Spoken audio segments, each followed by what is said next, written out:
Oh, hello, this is Tak Chung from Walk with Tak. Welcome to my YouTube channel. If you enjoyed this video and would like to receive notifications of my future video postings, please subscribe.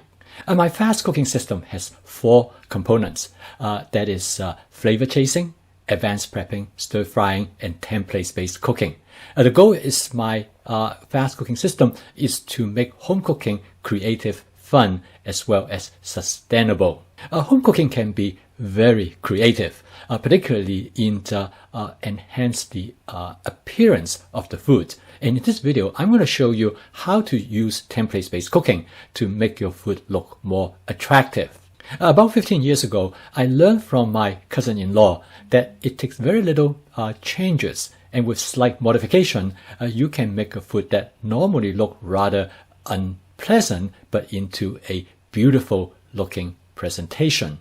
I was born in Shanghai, but I do not know the city very well. I left when I was 6 years old, and I have an opportunity in 2003 to go teach in Shanghai for about a year. During this trip, I met my cousin-in-law for the first time. Now, he was about 15 years older than me, so my son called him uncle, and we actually all call him uncle as well. For the purpose of this video, I'm going to call him Bing. Uncle Bing is a great cook. Not only he is exceptional in making different type of food for us, but more interestingly is that his food always look fabulous, full of color, and is cut everything in just the right size. At the time, he was the main cook of the household, and he would go to the market, and quite often I would go with him, and I really enjoy shopping with him, and he would always look for food that with interesting colors to bring home. He has an amazing touch to make food look pretty. By making small adjustment, he can make a normally dish that look rather drab into something that is spectacular. We ate with him a lot, and every time when he cooked, we always amazed by the color that he add to the dish. And he always would say to us, he said, color is nutrition. The more colorful it is, the more nutritious the dish will be. Without knowing it, Bing has a powerful influence on me through his cooking, through the way how he make adjustment to the dishes to enhance both their appearance and taste. I can see that he is really cooking based on a set of templates in his head because he never used any recipes. However, I can tell he is always looking for ideas. Every time when he go out to eat, he would be very careful to study the dish that presented at the restaurants. And also, I recall that anytime when he have a newspaper at hand, he would look at the section on food and look for ideas to add to his dish. In this video, I'm going to use some of his techniques to make a dish that I cooked earlier, and then I'm going to modify it based on my templates-based cooking to make it more interesting and colorful. I cooked this dish a few days ago as shown in this picture. It is a shrimp with yellow squash, zucchini, and a hybrid squash. Now I'm going to make modifications to this dish to enhance the color presentation of this dish. I'm going to cook this dish very much the same way, but the modification I'm going to add is that I'm going to add some red pepper, and then I'm going to add some purple cabbages while I cook the dish. So I'm going to show you how I cook in the following, and you can see the comparison between the two. They are really essentially the same. I'm going to cook this dish with my Cuisine Art 14-inch stainless steel wok. I'm going to add enough canola oil just to cover the bottom of the wok. And I'm going to heat up the oil until it starts to smoke gently. I let it smoke for about 15 seconds. This is the time when the wok is being seasoned.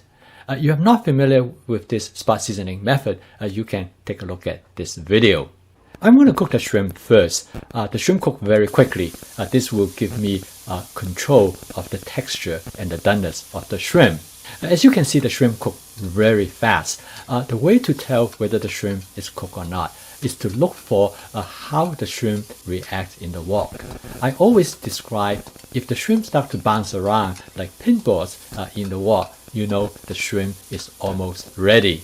When the shrimp is almost cooked, I'm going to add about a half cup of chopped red pepper, which I chopped up earlier. The red pepper adds wonderful color to the dish, and I do not want to overcook the red pepper, so after only a few quick stir, the dish is done.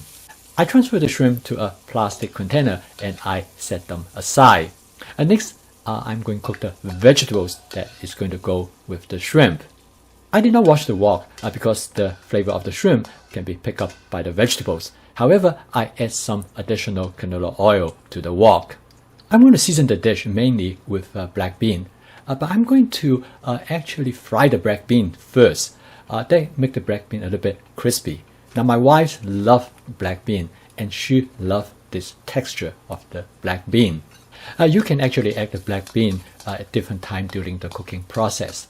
I discovered this only recently, actually kind of by accident. And when my wife tastes it, she loves it. So I think from now on, I'm going to cook the black bean like this. I'm going to add the zucchini and the hybrid squash next. Now last time I also used yellow squash, but I don't have any more yellow squash on hand. I discovered the best way to cook the yellow squash is actually to fry them, not steam them, because that will make the outside of the squash taste a little bit crispy and the inside is soft and moist, and that gives the best flavor to the squash. At this point, I want to make sure that there's enough oil to cover the squash, so I add a little bit more canola oil to the wok. Next, I add some purple cabbage. Now, I do not add a whole lot, but I cut up the purple cabbage into relatively small strips, so this way they will cook quickly in the wok. I stir fry the purple cabbage and the squash for about 15 to 20 seconds. I want to make sure that all ingredients are covered with oil, because that is how the flavor molecule is going to be generated during the cooking process. Lastly, I'm going to season the dish with oyster sauce and hoisin sauce. You can season it in any way you like, but this is a convenient way to do it. Sometimes I will season it with my basic seasonings, but at this particular dish, this is what I'm going to do. At this point, the dish is essentially done. So the last step is for me to mix the shrimp and the red pepper with the ingredients in the wok. As you can tell, as soon as I add the shrimp and the red pepper into the wok, you get a huge burst of color. And now the dish is done, I transfer them to a serving plate. You can tell in comparison of this dish with the other dish that I cook, this dish basically follow the same steps. However, you can see the appearance is quite different.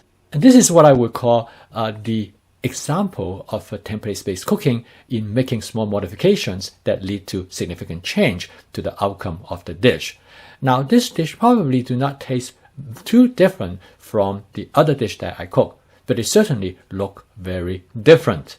But as they always say, what it look affect what it tastes. I'm sure this presentation, for some people, this dish probably tastes better, particularly for people who do not like squashes.